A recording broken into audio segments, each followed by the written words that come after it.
بسم اللہ الرحمن الرحیم۔ ایک بار جبرائیل علیہ السلام نبی کریم صلی اللہ علیہ وآلہ وسلم کے پاس آئے تو آپ صلی اللہ علیہ وآلہ وسلم نے دیکھا کہ جبرائیل کچھ پریشان ہے۔ آپ نے فرمایا، جبرائیل کیا معاملہ ہے کہ آج میں آپ کو غم زدہ دیکھ رہا ہوں؟ جبرائیل نے عرض کی، اے اللہ کے محبوب، میں اللہ پاک کے حکم سے جہنم کا نظارہ کر کے آیا ہوں، اس کو دیکھنے سے مجھ پہ غم کے آثار نمودار ہو رہے ہیں۔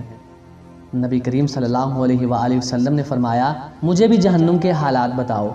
جبرائیل نے عرض کی، اے اللہ کے رسول، جہنم کے 7 درجے ہیں، ان میں جو سب سے نیچے والا درجہ ہے اللہ پاک اس میں منافقوں کو رکھے گا۔ اس سے اوپر والے 6 درجے میں اللہ تعالیٰ مشرک لوگوں کو ڈالیں گے۔ اس سے اوپر 5ویں درجے میں اللہ تعالیٰ سورج اور چاند کی پرستش کرنے والوں کو ڈالیں گے۔ 4تھے درجے میں اللہ پاک آتش پرست لوگوں کو ڈالیں گے۔ 3رے درجے میں اللہ پاک یہود کو ڈالیں گے۔ 2 درجے میں اللہ تعالیٰ عیسائیوں کو ڈالیں گے۔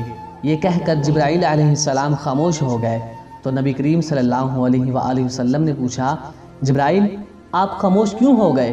مجھے بتاؤ کہ پہلے درجے میں کون ہوگا؟ جبرائیل علیہ السلام نے عرض کی، اے اللہ کے رسول، پہلے درجے میں اللہ پاک آپ کی امت کے گناہ گاروں کو ڈالیں گے۔ جب نبی کریم صلی اللہ علیہ وآلہ وسلم نے یہ سنا کہ میری امت کو بھی جہنم میں ڈالا جائے گا تو آپ بے حد غمگین ہوئے اور آپ نے اللہ کے حضور دعائیں کرنا شروع کی۔ 3 دن ایسے گزرے کہ اللہ کے محبوب مسجد میں نماز پڑھنے کے لیے تشریف لاتے، نماز پڑھ کر حجرے میں تشریف لے جاتے اور دروازہ بند کر کے اللہ کے حضور رو رو کر فریاد کرتے۔ صحابہ کرام حیران تھے کہ نبی کریم صلی اللہ علیہ وآلہ وسلم پہ یہ کیسی کیفیت طاری ہو گئی ہے، مسجد سے حجرے جاتے ہیں، گھر بھی تشریف لے کر نہیں جا رہے۔ جب 3را دن ہوا تو سیدنا ابوبکر صدیق سے رہا نہیں گیا، وہ دروازے پہ آئے، دستک دی اور سلام کیا، لیکن سلام کا جواب نہ آیا۔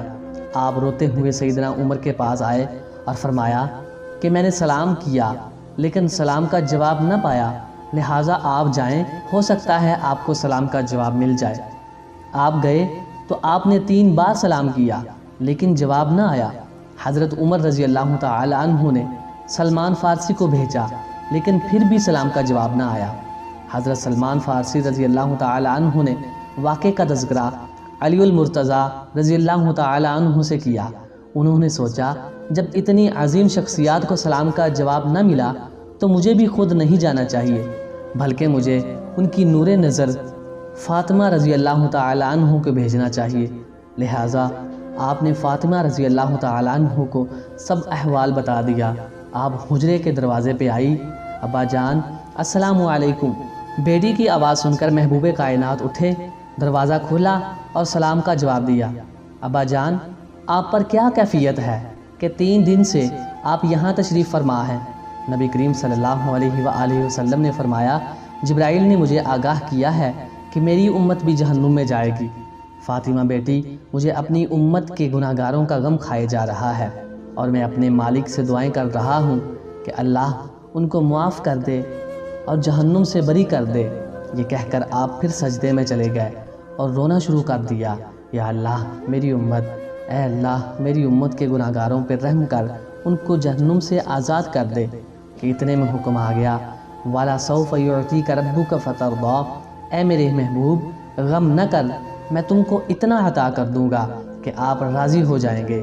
آپ خوشی سے کھل اٹھے اور فرمایا، لوگو اللہ نے مجھ سے وعدہ کر لیا ہے کہ وہ روز قیامت میری امت کے معاملے میں خوب راضی کریں گے، اور میں نے اس وقت تک راضی نہیں ہونا جب تک میرا آخری امتی بھی جنت میں نہ چلا جائے۔ دوستو، پڑھتے ہوئے آنکھوں سے آنسو آ گئے کہ ہمارا نبی اتنا شفیق اور غم محسوس کرنے والا ہے اور بدلے میں ہم نے ان کو کیا دیا۔ دوستو، اس ویڈیو کو زیادہ سے زیادہ شیئر کیجئے تاکہ ہو سکتا ہے کہ کسی کے دل میں یہ بات اتر جائے اور کوئی راہ راست پہ آ جائے۔